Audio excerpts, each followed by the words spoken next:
Halo, welcome back to CBC, welcome back to Chelsea Bola Channel. Yes, ketemu lagi kita di episode weekend yang akan segera tiba. Chelsea, yang terutama itu adalah Chelsea menang 2-0 atas Servette di Conference League di leg pertama ya. Dan kita bisa tidur dengan nyenyak ya, teman-teman. Ya, sekali lagi selamat buat Chelsea dan selamat buat Enzo Maresca atas kemenangan perdananya di musim ini ya. Meskipun ada beberapa catatan yang harus dijadikan untuk improvement ke depannya. Tapi overall ya, CBC bisa menerima kemenangan 2-0 ini. Oke, let's jump into the topic ya. Wow, CBC ini cukup surprise ya atas formasi dan scheme dari Enzo Maresca yang diterapkan. Nampaknya Enzo ini kembali ke setelan pakem inverted back ya. Dan CBC kan sudah bicarakan berkali-kali ya, kalau sudah bermain bagus ya di pakem tersebut, jangan dirubah lagi untuk mengakomodasi para pemain besar atau pemain yang mahal. Yang seperti kemarin kita lihat, ada sampai 3 midfielder, jadinya itu tidak akan maksimal ya. Oke, sebelum kita masuk diskusi di tiap individu, kemarin ini CBC melihat ada sesuatu yang terjadi di lapangan. Yang dimana ini sebelumnya, baik melawan Manchester City ataupun pre-season, bahkan satu musim yang kebelakang yang lalu ya, dimana CBC ini tidak pernah melihat eh, adanya sesuatu tersebut. Nah, mungkin teman-teman juga ada yang sadar nih ya, sesuatu apakah itu? Ya, sesuatu itu adalah komunikasi antar pemain. Wow, ini benar-benar terjadi ya.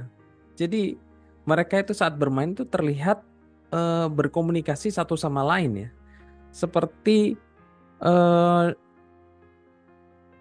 mereka itu dalam training session ya. Dan sepengamatan dari CBC ini yang cukup vokal itu adalah Ngunku, Viega dan Jorgensen ya. Wah, ini adalah sesuatu improvement yang sangat bagus ya teman-teman. Di samping hasilnya yang ya tidak termasuk bagus-bagus amat ya, at least ada progres ya di dalam komunikasi yang intens antar para pemain ya. Itu yang terpenting. Oke, looks like we going better direction ya dari permainan pertandingan ini. Kita langsung masuk saja ke permainan. Nah, kali ini Viega itu dimasukkan sebagai inverted back di mana bermain sangat cemerlang sekali ya. Waduh, kalau kayak gini alamat Cucurella ini tersingkir nih guys. Kalau dia itu tidak segera memperbaiki fitness dan ketajamannya ya. Vega ini terlihat bermain sangat tajam ya. Terlihat 1000% fitnessnya ya. Dan sangat kuat sebagai inverted left back ya. Di mana kecepatannya ini ditunjang oleh fisiknya dan kaki jenjangnya yang bisa menjangkau dan merebut bola dengan men-tackle para pemain lawan dengan luar biasa, dan timingnya untuk menjegal ini sangat bagus sehingga membuat defensive midfielder kita itu terlihat sangat solid ya teman-teman. Kenapa para center back kita ini tidak bisa secepat dan sekuat Vega ya teman-teman? Ini yang jadi pertanyaan kita ya. Jadi keinget nih kemarin Fofana dan Colwill yang aduh lembek sekali ya. Sangat lembek gitu.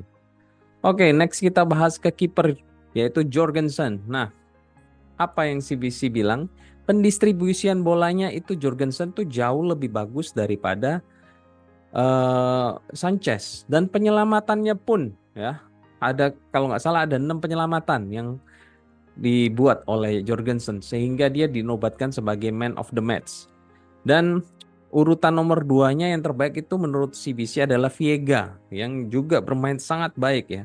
Jadi CBC berharap Chelsea ini bila tidak merekrut kiper lagi ya, better Jorgensen ini jadi kiper utama ya guys. Oke, next kita cepat saja ke trio center back. Aduh, kalau bukan lawannya kita ini Servette ya, Chelsea ini bakalan kebobolan ya. Jujur, ketiga back ini yang paling mending itu adalah Tosin ya. Sedangkan Disasi dan Badiashile itu bermain buruk ya. Ya dalam pertahanan, man to man parkingnya itu nggak jalan, antisipasi bola lambungnya itu kalah terus ya. build up play-nya itu tidak jalan, sirkulasi bolanya itu selalu di horizontal ya, dan cenderung bermain aman, passing-passingnya itu tidak ke vertikal ya. Jadi bingung nih ya. Kemarin Colwill dan Fofana itu jelek. Nah, sekarang Disasi Badiashile itu juga jelek. Makanya CBC ini bilang mending Tosin ini sebagai back tengah disandingkan dengan kanan kirinya kasih back yang lincah gitu loh. Dan kita bisa lihat Viega ini cukup bagus di babak kedua sebagai left center back ya. Ya, jadi Vega di sebelah kiri, kanan di Gusto atau Reece James lah ya, daripada mereka berempat ini ya. Oke, next untuk defensive midfielder ada Caicedo yang bermain ya, so-so ya. Selalu tidak terlalu menonjol ya, karena ada beberapa kali dia melakukan intercept yang cukup bagus, tapi beberapa kali juga intercept itu cenderung melakukan pelanggaran, dan pendistribusian bolanya itu untuk ke depan itu juga tidak terlalu kelihatan ya. Jadi hingga saat ini CBC itu belum melihat Caicedo itu di atas Lavia ataupun Enzo ya. Kemudian di depan CBC sudah menduga Dewsbury Hall ini akan diturunkan oleh Enzo dan bermain ya cukup bagus ya. Tapi ingat ini Servette ya lawannya kita. Dan kita lihat sudah mulai terbangun chemistry antara Dewsbury Hall dengan Mudryk, meskipun masih ada beberapa kali salah bagi bola ya dan salah paham. Ya, tapi terlihat cukup menonjol ya, tidak seperti kemarin pada saat melawan Manchester City ya. Itu yang dia tidak kelihatan sama sekali. Oke, next Nkunku ya, seperti biasa Nkunku bermain sesuai dengan harapan yang teman-teman harapkan ya, dapat menjadi jembatan antara lini depan dan lini belakang ya. Namun sayang sekali kenapa lagi-lagi ditarik di menit ke-60 ya.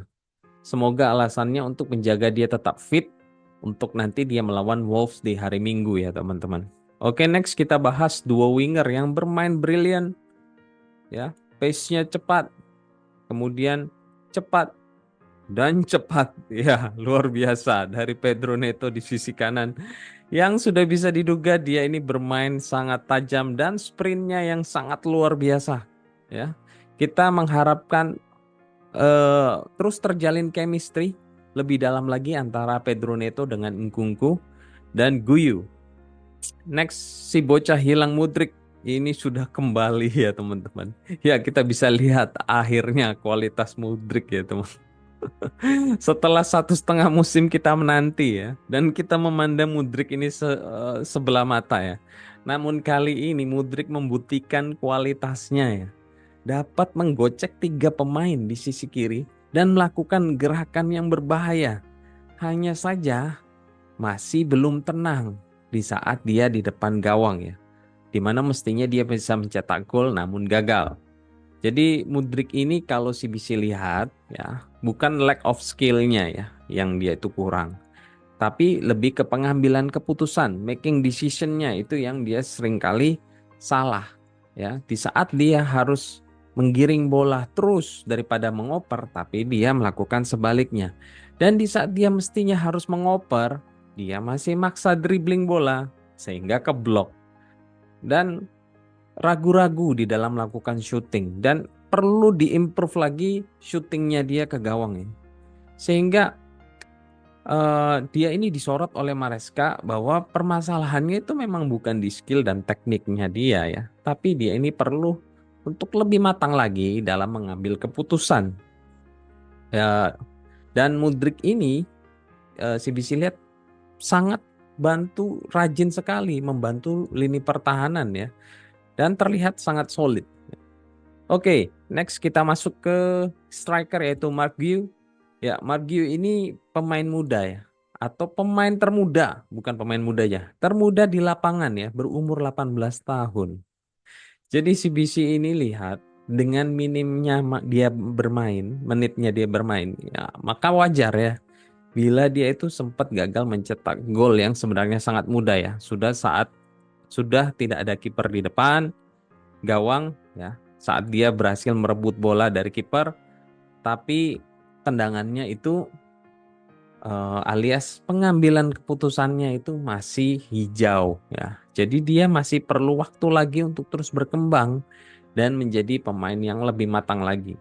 Ya, saya yakin Mark Gu ini lebih baik lagi match ke depan lagi apabila dia diberikan kesempatan ya.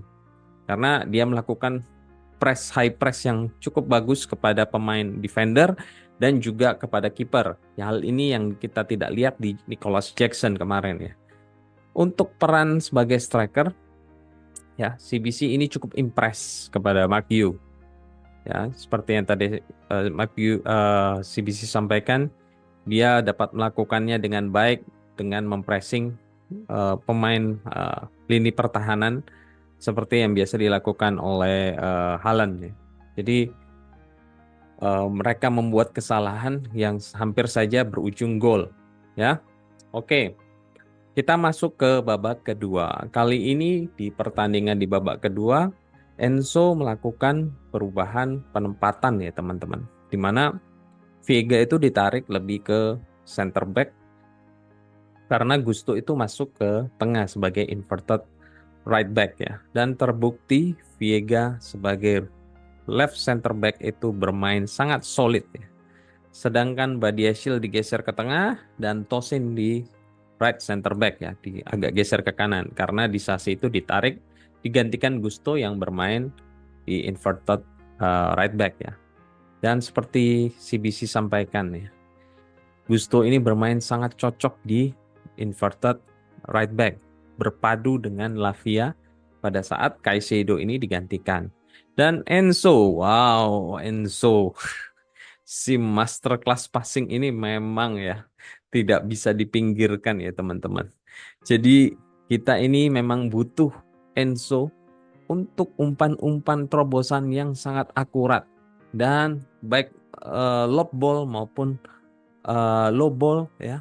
Jadi CBC ini melihat Gusto, Lavia dan Enzo ini kombinasi yang legit ya di sisi midfielder ya. Kemudian Dewsbury Hall serta Mudryk ini masih bertahan ya, bermain 90 menit. Dan pendapat CBC, Dewsbury Hall ini sepertinya perlu lebih banyak lagi ya membangun chemistry dengan para pemain untuk mengeluarkan potensialnya untuk menjadi lebih top chair lagi. Sedangkan untuk Mudryk di babak kedua ini juga mendapatkan peluang mencetak gol ya saat diumpan oleh Dewsbury Hall, tapi tendangannya ini masih melebar ya, sayang sekali. Dan Guiu ya digantikan oleh Palmer yang bermain sebagai false nine, yang dimana Palmer ini terlihat kurang berjalan dengan baik saat bermain di false nine ya teman-teman. Oke. Oh ya, Palmer ini saat selesai pertandingan terlihat dia ini memegang hamstringnya ya. Dan CBC sempat merasa was-was ya. Waduh. Namun oleh Maresca dan juga Palmer sendiri setelah pertandingan ini menyampaikannya tidak perlu khawatir karena aman dan terkonfirmasi Palmer tidak cedera. Syukurlah. Nah, yang terakhir nih kita bahas Madueke, winger kanan yang masuk di pertengahan babak kedua. Gimana ya Bang? Dia kan mencetak gol nih. Iya, CBC tahu dia itu mencetak gol. Tapi dengan dia baru masuk di pertengahan babak kedua melawan pemain sekelas Servette yang otomatis itu sudah kelelahan, maka mestinya cukup mudah buat Madueke itu mencoba bermain uh, mengeluarkan skill individu di sisi luar dari lapangan ya. Coba kalau Madueke main sejak menit pertama ya, saat saat tenaga para pemain Servette itu masih 100% saat yang dihadapi Pedro itu. Bisa jadi ya beda cerita ya. Oke, dia cetak gol. Tapi coba lihat saat dia bermain, saat dia running through the channel ya. Kemudian disertai shooting yang maksa karena banyak back di tengah saat itu ya. tapi dia maksa syuting, akhirnya tentu saja keblok ya, pengambilan keputusan yang salah. Kemudian saat dia cutting inside ya, dan beberapa kali dia terlihat maksa crossing dari sudut yang sempit. Ini bukan terjadi satu match ini loh ya. Di pramusim kemarin tuh berkali-kali ya. Dan tidak ada progres dari musim lalu sepertinya. Jadi buat CBC ini Madueke ini dapat bertahan ya di Chelsea. Jadi CBC tidak mempush dia untuk keluar, tapi perannya dia itu hanya sebagai backup dari Pedro Neto. Ya, masih oke lah ya. Jadi dia ini bisa diandalkan. Tapi jangan Madueke ini diandalkan oleh Chelsea untuk mengisi di winger kanan as a first team ya, yang CBC sampaikan berkali-kali di beberapa waktu lalu.